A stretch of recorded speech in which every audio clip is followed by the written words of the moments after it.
Dealing with bullying in the office can feel like an uphill battle, but you have more power than you might realize. You're not just someone enduring the behavior of others, you're someone who can reclaim control and set boundaries to protect your mental well-being. Setting boundaries doesn't mean shutting yourself off from others or creating walls. It's about defining how you deserve to be treated and letting others know that you respect yourself enough to demand that treatment.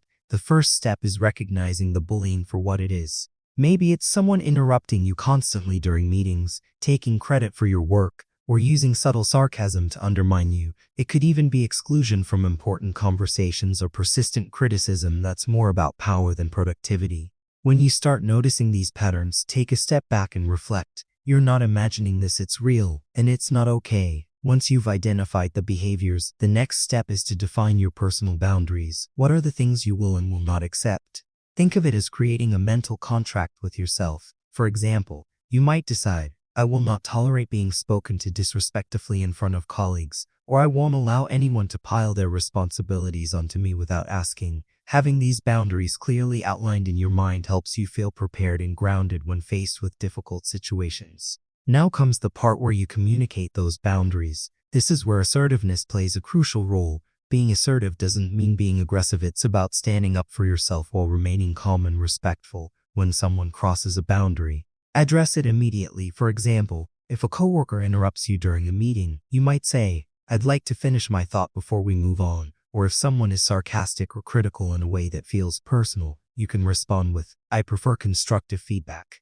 Can we discuss solutions instead? These responses are clear, confident, and professional. They show that you respect yourself without escalating the situation. It's also essential to focus on I statements, instead of saying you're always rude to me, which can sound accusatory. Try, I feel disrespected when I'm spoken to in that tone, and I'd like us to communicate more professionally. This shifts the focus to how their behavior impacts you rather than attacking them, which often leads to a more productive conversation sometimes. Though the bully might not back down, in those cases, reinforcing your boundaries might require repetition. If they persist, don't be afraid to call attention to their behavior in a neutral but firm way. For example, we've discussed this before and I've made it clear that this approach isn't acceptable to me. It shows that you're serious and consistent in defending yourself. When direct communication doesn't work, or if the situation escalates, don't hesitate to involve a manager or her representative. This isn't about being a tattletale, but about protecting your well-being and ensuring a respectful work environment.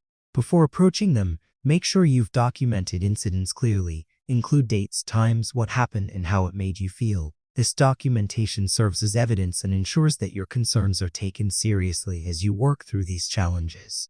Don't forget to take care of yourself. Bullying can take a toll on your confidence and mental health, so it's crucial to recharge regularly. Make time for activities that bring you joy and relaxation, whether it's spending time with loved ones, engaging in a hobby, or simply taking a walk to clear your mind. Remind yourself of your accomplishments and your value, because no bully can take those away from you. Building a support system at work can also make a big difference. Connect with colleagues you trust. Having allies who understand and validate your experiences can help you feel less isolated and more empowered. Plus, they might be willing to stand up for you in moments when you need it most. If you ever feel that the work environment is too toxic or that your efforts to set boundaries aren't making progress, it's worth considering whether this workplace is the right fit for you. Sometimes, walking away from a toxic situation is the most powerful way to assert your self-worth. You deserve to work in a place where your contributions are valued and your dignity is respected. Throughout this journey, remember that setting boundaries isn't just about protecting yourself in the present. It's about building the kind of confidence and self-respect that will carry you forward. Every time you stand up for yourself, you're showing not just the bully but also yourself that you're worth it. It's not easy, but each step you take is a step toward a stronger, more resilient version of you. You have the ability to navigate this, to protect yourself, and to rise above. You're not defined by the bully's actions, but by your response to them. Stay strong, stay focused, and most importantly, stay true to yourself. You're more powerful than you think. Don't forget to subscribe, like, share, because you will learn tons of information in the next video.